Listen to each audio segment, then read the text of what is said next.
ജീവിതം മുഴുവൻ കഷ്ടപ്പാടു മാത്രം. എന്നും ഇങ്ങനെയായിരിക്കുമെന്ന് ഒരിക്കൽ പോലും തോന്നിയിട്ടുണ്ടോ? ഒന്നും സ്ഥിരമല്ല. ഒരു കഥ പറയാം.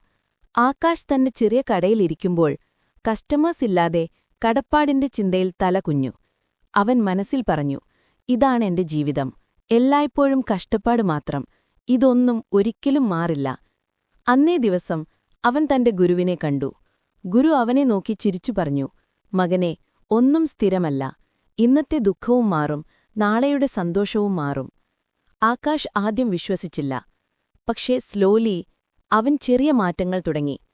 ഓരോ ദിവസവും കുറച്ചു savings, regular hard work, patient mind. മാസങ്ങൾ കഴിഞ്ഞപ്പോൾ കസ്റ്റമേഴ്സ് തിരിച്ചെത്തി. വർഷങ്ങൾ കഴിഞ്ഞപ്പോൾ കടപ്പാട് തീർന്നു, ബിസിനസ് വളർന്നു, ഫാമിലി സെക്യൂറായി. ഒരു ദിവസം ആകാശ് ഗുരുവിനെ വീണ്ടും കണ്ടു പറഞ്ഞു, ഗുരുവേ, നിങ്ങൾ പറഞ്ഞത് ശരി, എന്റെ കഷ്ടപ്പാട് സ്ഥിരമായിരുന്നില്ല. ഗുരു പതുക്കെ പറഞ്ഞു, അതേ മകനെ, പക്ഷേ ഓർമ്മിക്കൂ, സന്തോഷവും സ്ഥിരമല്ല. അതുകൊണ്ട് ഓരോ നിമിഷവും വിലമതിക്കൂ.